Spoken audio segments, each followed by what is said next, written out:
어버이날을 맞게 되면은 항시 눈물이 안 날 때가 없었습니다. 제 개인적으로 항상 눈물이 났었습니다.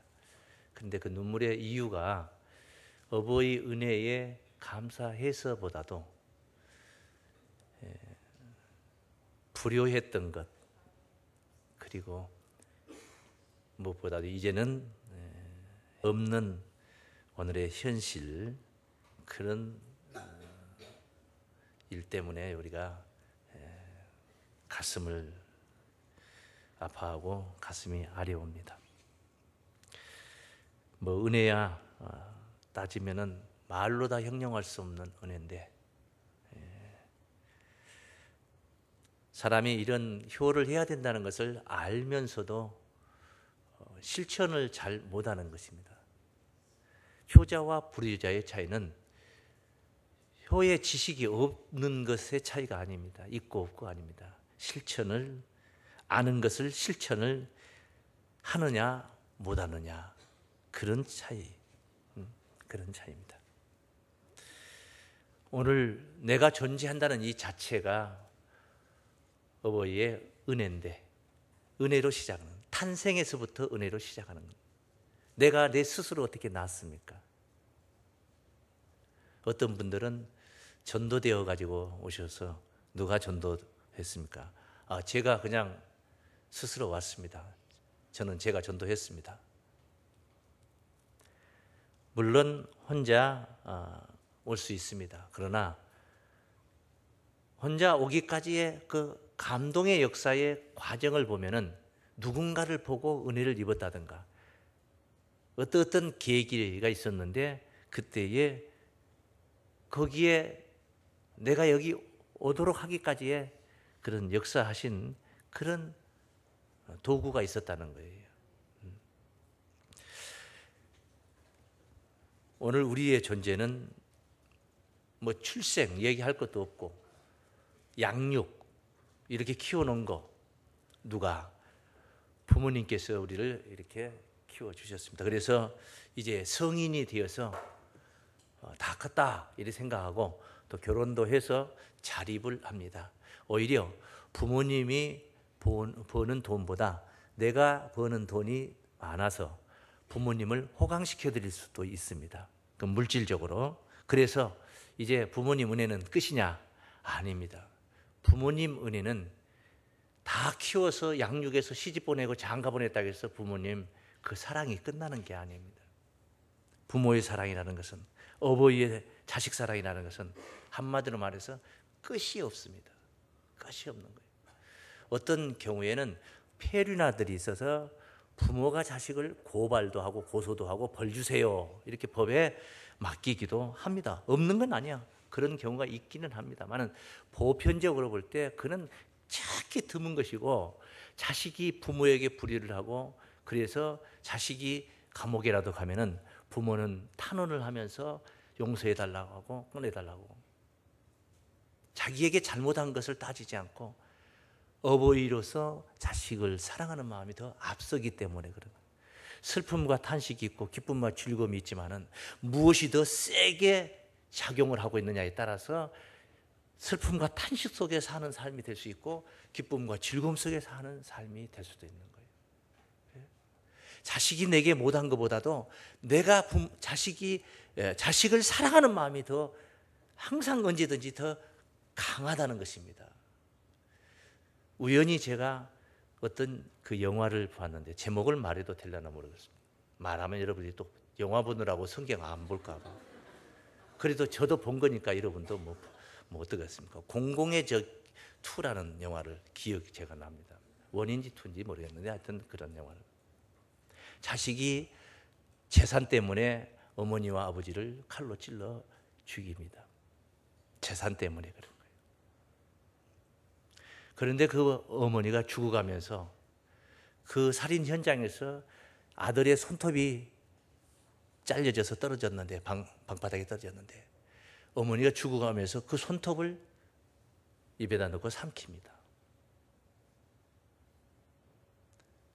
자식이 잡힐까 봐, 살인범이 자식이라는 것이 밝혀질까 봐 손톱을 삼킨 거예요. 그런데 목에 찔림을 받아서 넘어가다가 거기에 걸려가지고 그게 비춰져서 수사관들을 눈에 띄어서 결국은 이제 잡히게 되는 얘기입니다. 자기를 죽인 자식이지만은 그 자식이 감옥 갈까봐 부모는 그것을 숨기려고 하는 게 부모예요. 어버이의 사랑은 끝이 없는 것입니다. 평생토록 희생을 하면서 사는 거예요. 옛날에는 어머니 날이라고 그랬습니다. 어버이날이라고 하지 않고 어머니 날이라고 그랬습니다. 저는 개인적으로 어머니 날이라고 하는 게 좋을 것 같은 생각을 합니다. 아버지가 자식을 사랑하는 마음도 깊고 어머니 못지않게 깊겠지만은 어머니의 사랑은 더 특별하다 그렇게 생각을 해요. 어머니의 사랑은 희생. 저는 산촌에서 농부의 아들로 태어나서 산촌 생활을 했습니다.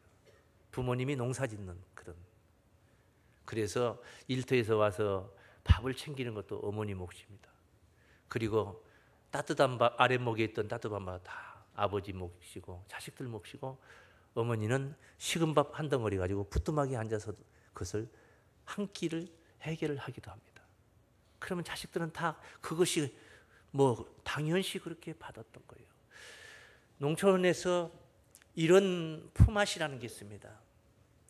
농부가 이제 큰 농산일이 있을 때 동네 사람들을 이제 일꾼을 불러서 일을 시키는 것이죠.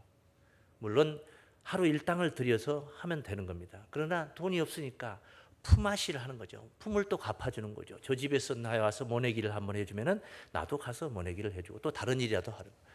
품이 몇 품이 이렇게 빚이 져 있는 경우도 있고 받을 게 있는 경우도 있는 거예요.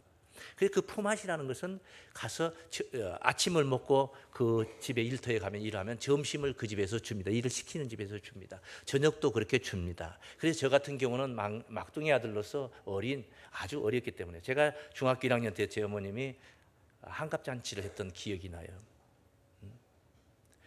그러니까 막둥이 아들이기 때문에 어머니를 따라서 학교 갔다 오면 어머니를 따라서 밥 먹는데 거기 일터에 일 시킨 집에 가면 거기 가면 아주 맛있는 반찬도 많고 그래서 어머님이 꼭 막둥이 아들은 챙겨가지고 저녁에는 꼭 그 집으로 와라 해서 그 집 가서 밥을 먹었어요. 철이 조금 들면 이제 부끄러워서 못 갑니다. 이제 거기는. 그런데 어렸을 때니까 갈 수가 있었던 거죠. 그렇게 품앗이를 하면은 해도 밥을 해줍니다. 낮밥, 저녁밥 이렇게 해줍니다. 그런데 어떤 품앗이는 밥을 안 해주느냐 하면은 봄에 이른 여름에 콩밥 매는 그런 일은 밥 안 해줍니다. 저녁밥을 안 해줍니다. 콩밥 매는 품앗이. 왜인 줄 아십니까? 저도 모릅니다. 답은 모릅니다. 그런데 제가 혼자 그렇게 생각을 한 겁니다. 생각을 해보고 제가 혼자 정의를 해서 여러분에게 일러드리고 싶어 지금 이 이야기를 하는 겁니다. 콩밭은 아낙네들이 매는 거예요. 어머니들이 매는 거예요. 콩밭 매는 거예요. 맨손 지금 뭐 장갑 끼고 아니 맨손으로 호미로 콩밭을 매는 겁니다. 그런데 그 일을 끝나고 나면 저녁에 일 끝나면 어머니는 가서 또 집에 식구들 밥을 해줘야 되는 거예요. 거기 편안하게 앉아서 일 시킨 집에서 거기서 밥 얻어 먹고 저녁밥 다 마치고 편안하게 올 수 있는 팔자가 아니라는 거예요. 옛날 우리 어머님들은 그렇게 사셨어요. 그래서 하루 종일 떼약 볕에서 일하고 집에 또 와서 저녁밥을 준비하는 것입니다. 해서 가족들을 먹여 살렸던 거예요. 그게 어머니입니다. 엄마의 사랑, 어머니의 사랑 정말 말로 형용할 수 없습니다. 저도 개인적으로 제 어머님께 받은 사랑은 정말 말로 형용할 수가 없어요. 효도는 정말 귀한 겁니다. 효도하시는 분들 되시기 바랍니다. 성경에 우리 찬송가에도 붙어 있습니다. 10계명이 있습니다. 10계명. 10계명 중에 1계명에서 4계명까지는 하나님과의 관계 속에서 하나님을 잘 경외해라는 그런 가르침의 말씀. 그런데 5계명부터 10계명까지는 우리들 사이에 있어지는 이야기들을 규제하는 그런 뭘 하지 말라, 뭘 하지 말라, 살인하지 말라, 도적질하지 말라, 탐내지 말라 등등. 그런데 그 6개의 계명 중에 제5계명이 뭐냐 하면 첫 번째, 그게 첫 번째. 네 부모를 공경하라. 네 부모를 공경하라. 근데 그렇게 공경하라, 불효하지 말라 하지 않고 공경하라 하고 나서 그걸로 마치질 않았습니다. 약속을 하셨습니다. 약속. 공경하면 어떤 대가가 주어진다는 약속이 있는 계명이라. 그래서 약속 있는 첫 계명이라고 하는 거죠. 원래는 5계명이니까 5계명이잖아요. 앞서 말씀드린. 그런데 제5인데 제5가 아니라 약속 있는 첫 계명이라. 오늘 본문도 그런 말씀을, 약속 있는 첫 계명. 에베소서 6장 오늘 본문 1절부터 보세요. 자녀들아 너희 부모를 주 안에서 순종하라. 이것이 옳으니라. 네 아버지와 어머니를 공경하라. 이것이 따라하십니다. 약속 있는 첫 계명이니. 그냥 공경하고 그걸로 끝나는 게 아니에요. 약속이 있다는 거예요. 무언가 하나님께서 또 주신다는 거예요. 그 부모를 공경하면 무엇이었습니까? 이는 네가 잘되고, 따라서 네가 잘되고 땅에서 장수하리라. 부모를 공경하는 것이 효자가 모든 일이 잘 된다는 거예요. 잘 되는 거. 이것이 성경의 약속입니다. 그리고 땅에서 장수하리라. 오래도록 장수하리라. 믿는 자들은 영생하리라. 할렐루야. 그래서 효는 약속 있는 첫 계명입니다. 따라 하시겠습니다. 효는 약속 있는 첫 계명이다. 성경에 이렇게 우리를 가르치니까 효도해야 되는 게 아니에요. 예수 안 믿는 사람들은 효도를 안 합니까?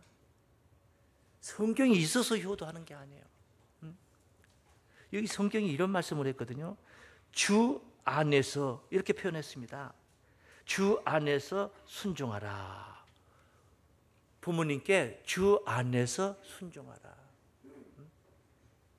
공자가 무슨 예수를 믿어서, 예수를 믿었기 때문에 주 안에서 부모님이 말씀하시면 따박따박 말대답하지 말고 공손해라 가르쳤겠습니까? 예수를 믿고 안 믿고를 떠나서 효는 만도의 근본이에요. 만 가지 행함의 근본이 바로 효예요. 효도를 못하는 사람이 무슨 국가에다가 국가를 위해서 충성을 하고, 효도를 못하는 사람이 어른을 공경한다고, 자기 부모도 못 섬기는 사람이 어떻게 남의 부모를 공경한다고 그래요? 만도의 근본이에요. 주 안에서 내 아버지 어머니는 교회 안 다니니까 순종 안 해도 된다고. 아니라는 거예요. 그게 아니에요. 내가 인간이 먼저 돼야지. 우리가 하나님을 믿고 예수를 믿는다는 건요, 궁극적인 그 목적지가 뭔 줄 아십니까? 뭣도 모르고 믿는지 모르겠지만은 우리가 신이 되는, 우리가 무엇이 되는? 신이 되는 그런 소망 가운데 우리가 믿음 생활하는 거예요. 예수님처럼, 하나님처럼 우리도 그런 형상으로 변화가 되어 가는 거예요. 신적인 존재로. 영생이라는 거예요. 사람이 어떻게 영생합니까? 사람이 어떻게 안 죽습니까? 그래서 천국에서는 영생한다고 그러죠. 그게 신적인 존재예요. 그래서 신의 아들이 되는 거예요. 신의 아들. 누구의 아들이요? 신의 아들. 개가 새끼 나면 개예요. 소가 새끼 나면 소예요. 닭이 새끼 나면 병아리예요. 병아리. 닭이에요. 신이 새끼를 낳으면 신이에요. 하나님 아들이다 이 말이에요. 하나님 아들. 궁극적인 목적은 거기 있는 거예요. 그런데 인간도 못된 게 신이 되려고 하면 됩니까? 짐승만 또 못하는데 짐승 같은 자가 어떻게 신이 되려고 하는? 그 가르침이 뭐예요? 사람의 도리를 하라고 그랬죠. 사람의 도리. 사람의 도리. 사람이 되고 나서 그 다음에 신이 되는 거예요. 먼저 인간이 되어라. 그런 말. 그런 말. 효도는 정말 우리가 신자기 때문에 하는 게 아닙니다. 믿고 안 믿고를 떠나서 해야 되는 거예요. 어버이날이 돌아오는데 카네이션 가져다가 가슴에다 꽂아주는 거, 그보다 더 중요한 것은 부모님께 기쁨을 드리는 거예요. 믿습니까? 우리가 예배 시간에 예물을 많이 가져다 드리고, 뭐 구약으로 본다면은 양을 잡고 소를 잡아서 흠없는 염소를 잡아서 하나님의 제단에 올리는 것, 그보다 더 중요한 것은 하나님을 아는 것입니다. 그래서 호세아서 6장 6절에 그 이야기를 논했던 이야기가 있어요. 나는 인애를 원하고 제사를 원치 아니하며 번제보다 하나님을 아는 것을 원하노라. 할렐루야. 하나님 아는 것을 원한다.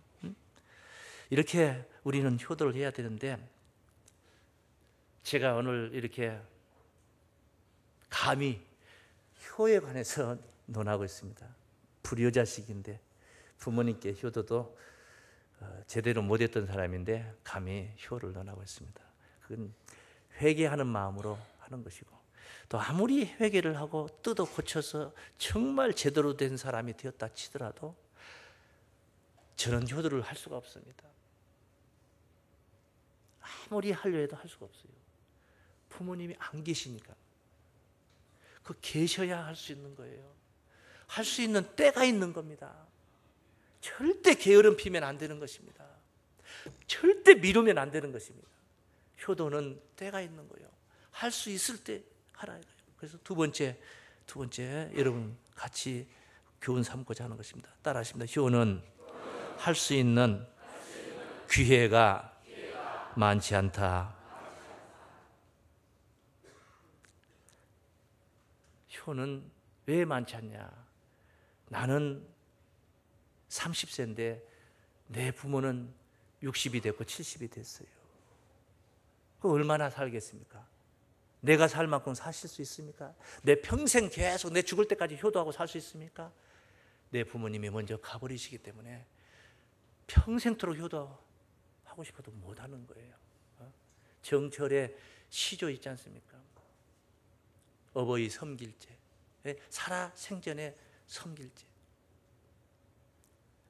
돌아가시고 나서 생각하라. 살아 계실 때요? 어버이 살아 계실 때에 섬기기를 다하여라. 섬기기를 다하여라. 지난 후면 못하니까 애달프다는 거예요. 얼마나 애달픈지 모릅니다. 정말 저는 개척교회 할 때 제 어머님이 정말 교회 개척하는데 힘들 때, 풍급도 제대로 정말 먹고 살기도 힘들고, 아이들 초등학교 다니는 아이들 아침마다 학용품값 무슨 뭐 돈 1,000원씩 달라는 것도 주기 어려운 시절이지. 내 부모님께 물 얼마나 어떻게 해드려요. 그러니까 못했어요. 정말 지금 같으면은 별거라도 제가 다 해드릴 수 있죠. 별거라도 다 해드릴 수 있어요. 빚을 얻어서라도 해드릴 수 있어요. 왜? 빚을 갚을 수가 있으니까요. 그때는 빚을 얻으면 갚을 수가 없었습니다. 신조가 남의 돈은 안 쓴다. 그냥 굶어버린 게 나다. 두 끼 굶어서 안 되겠으면 3끼 굶고, 그래도 안 되겠으면 이틀 굶어서 그냥 빚을 안 지야지. 목사가 빚 지고 살면은 절대 부담스러워서 안 되게 시험 드니까 그런 신조로 살았습니다. 못했죠. 그만큼 못했다는 겁니다. 그러니까 지나가는 후면 애달픈 거죠. 어떻게 합니까? 어이하리 평생에 고쳐 못할 것이 이뿐인가 하노라 그랬어요. 다른 건 다 고쳐서 할 수 있잖아요, 여러분. 예? 고쳐서 할 수 있어요. 오늘 제가 설교 잘못하면 다음 주에 고쳐서 하면 되잖아요. 그런데 부모님 섬김에 관한 한 고쳐서 못하는 겁니다. 가버리셨는데 어떻게 고쳐서 해요? 다시 살려가지고 고쳐가지고 살려가지고 효도할 수 있습니까? 안 돼요. 못하는 거예요. 네? 안 되는 거예요. 그러니까 불효라는 것은 죄 중에 대죄입니다. 대죄예요. 대죄. 큰 죄라는, 최고 큰 죄가 불효예요. 불효. 절대 미루지 마시기 바랍니다. 살아 계실 때 부지런하게 게으르지 마시고 효도하시기를 바랍니다. 나중에 돌아가시고 나서 묘를 갖다 놓고 뭐 제사상을 차려놓고 백날 해봐야 다 소용없는 짓입니다. 소용없는 짓입니다. 효가 왜 또 중요하냐? 마지막으로 효라는 것은요, 자녀 교육입니다. 내가 내 부모님을께 효도하는 것이 자녀 교육이라는 거예요. 그리고 또 한 가지는 또 덤을 얻는 게 뭐냐면 노후 대책이라는 겁니다. 여러분, 노후 대책하면 항상 돈을 연상을 하게 되죠. 돈. 자식한테 돈을 주면 안 된다. 확 끼르고 있어야 된다. 늙을 때 주면은 안 된다. 그거 가지고 있어야 된다. 노후 대책 돈. 얼마나 자식을 믿을 수 없게 가르쳐 놨으면 그러겠습니까? 자식이 믿을 수가 없는 거예요. 내 수중에 돈 떨어지면 이 자식 놈이 나를 절대 편안하게 안 하고 정말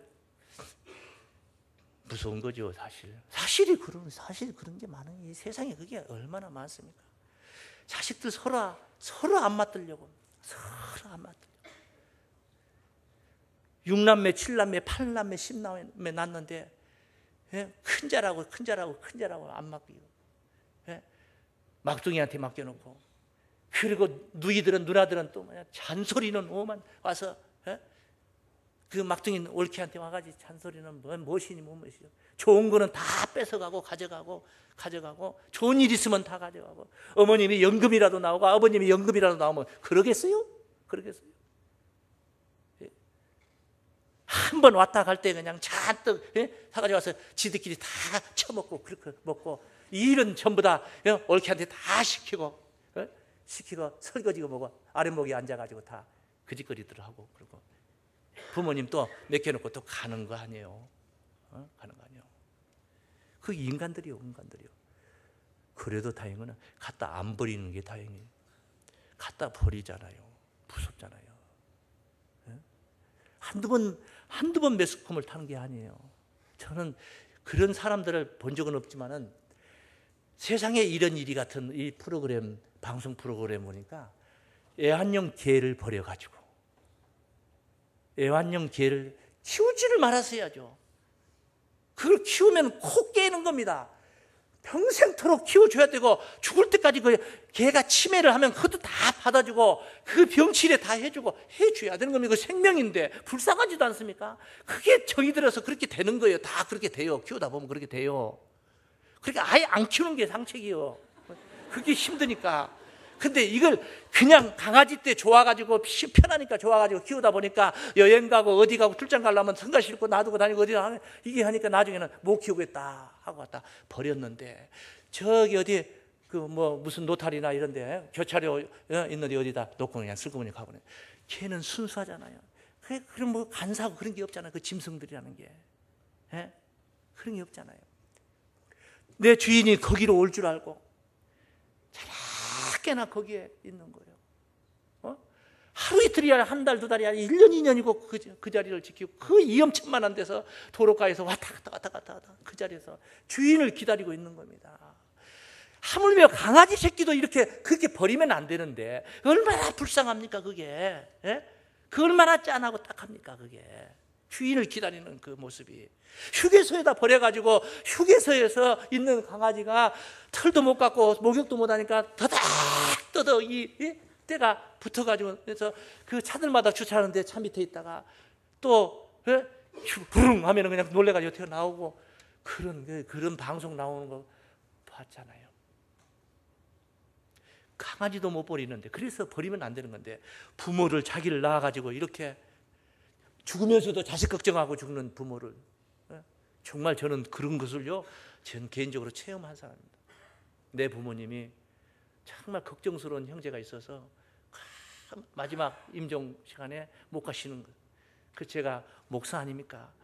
그 주일날 이 소식을 듣고 예배 끝나고 갔는데 가서 부모님께 가서 여기 형님도 계시고 형수님도 계시고 어머님 절대 걱정하지 마십시오.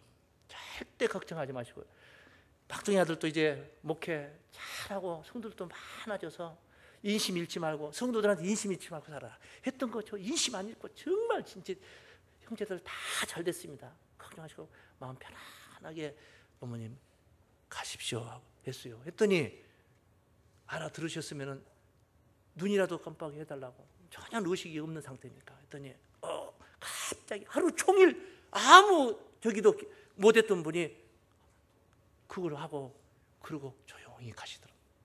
그걸 가셨어요. 걱정돼서 못 가신 거예요. 근심된 자식 하나가 있어서 걱정돼서 못 가는 겁니다. 부모가 마지막 가는 길을. 그게 부모예요. 죽으면서도 자식 걱정을 하는 게 부모예요. 응? 어떻게 우리가 갖다 버리고 그런 폐륜을 저지를 수 있습니까? 따르십니다. 효는 자녀 교육이고 노후 대책이다. 노후 대책이라는 말을 쓴 게 뭘 바래서 아니에요. 자녀 교육이 노후 대책이 되는 거예요. 자녀를 잘 가르쳐 놓으면은 이 아이가 너 효도하라 하지 않아도 그 아이가 하는 거예요. 하는 거예요. 예? 잘 하는 거예요.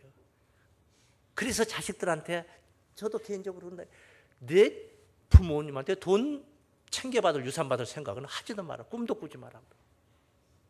예? 잘 가르쳐야 되는 거예요. 잘 가르쳐야 되는 거예요. 우리 옛 조상들의 아주 안 좋은 것이 있었던 게 사실인지 아닌지는 정말 제가 안 봐서 모르겠습니다만 전해오는 구전에 전해 내려오는 이야기 중에 고려장이라는 게 있었죠. 그냥 먹을 것 하고 해서 듬뿍 갖다 놓고 그냥 갖다 거기서 이거 다 떨어지면 그냥 거기서 돌아가시라고 갖다 놓고 그냥 돌아가시고. 유명한 예화 중에 자식이 부모님을 이제 갖다 버려야 되는데 산중 깊은 산중에다 버리려고 지게에다가 부모님을 짊어지고 갔어요. 자식한테 마지막 네 할머니 마지막 가시는 길 보라고 데리고 조그만 꼬맹이를 하나를 데리고 부모님을 짊어지고 갔다 거기다가 음식을 드리고 그러고 나서 여기 계시라고 잠깐 나 갔다 올 테니까 나무집 좀 해가지고 올 테니까 거기 여기 잠깐 계시라고. 자식 생각은 지금 도로 내려갈 판입니다. 그걸 부모가 모르는 사람이 누가 있습니까? 부모가 머리 꼭대기에 앉아있죠. 그러니까 부모가 하는 말이 자식한테 아가, 다 큰 자식 자기를 갖다 버리는 다 큰 자식 아가 내려갈 때 길 잃지 말고 잘 내려가라.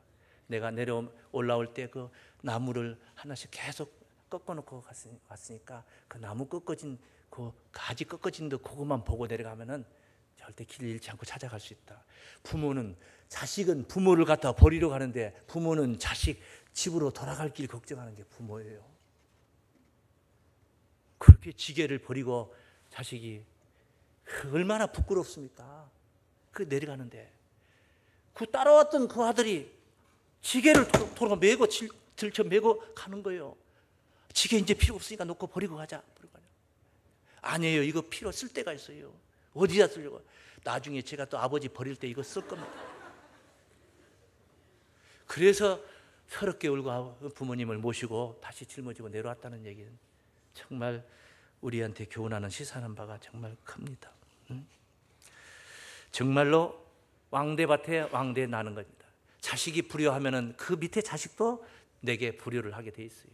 내가 효도해야지 내 자식이 효도하는 광경을 보면서 그 자식이 내한테 또 효도하는 거예요. 자식을 그렇게 잘 가르쳐야 돼요.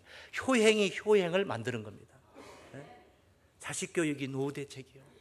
잘 가르치면은 무슨 그런 갖다 버리는 걸 걱정합니까? 얼마나 못나게 가르쳐놨으면 그런 걸 걱정을 우리가 해야 되냐고. 옛날에 동네에서요, 혹시 아실런가 모르겠습니다. 덕성말이라는 게 있었습니다. 덕성말이. 불효자식은요, 동네에서 회의를 해가지고 어른들이 회의를 해가지고 불효자식을 이 당산나무에 있는 정자 있는 데서 데려다 놓고 덕석이라는 게 있어요. 덕석 곡물 널고 하는 거예요. 예? 이 깔아놓고 거기다가 뉘어놓고 말아놓고 몽둥이로 펴고 발로 차고 회개할 때까지. 그때도 회개는 있었어요. 회개할 때까지 잘못했다고 다시는 안 그랬다 할 때까지. 덕성말이에요. 그런 자식들이 있습니다. 잠언서 30장 17절에 보시면은 아비를 조롱하며 어미 순종하기를 싫어하는 자의 눈은 골짜기에 까마귀에게 쪼이고 독수리 새끼에게 먹히리라. 왜 하필이면 그 눈구멍이 까마귀에게 쪼입니까? 까마귀는 효조입니다. 효조예요. 가족 단위로 살아요. 부모를 모시며 가족 단위로 사는 게 까마귀예요. 그게 까마귀만 또 못한 것이니까 눈가를 빼는 거예요. 자식을 멸시하고 조롱하고 하는 눈은 있으면 뭐합니까? 그런 눈은 눈가를 빼먹어요. 그래서 까마귀가 빼먹어 버린다는 거예요. 그런 얘기입니다. 예? 정말로 건강한 자식 농사, 자식 농사 잘 하셔서 자식들을 강제로 강하기만 한다고 되는 게 아니니까 잘 하셔서 정말 장차 효도받고, 내가 효도받는 게 중요한 게 아니라 내 부모님, 나를 낳고 나를 여기까지 오늘 이 순간까지 세워주신 내 부모님께 정말 마음 편하게 영생하는 그날까지 사실 수 있도록 효도하는 우리 사랑하는 가족들 모두가 다 행복한 가정들 다 되시기를 주의 이름으로 축원합니다.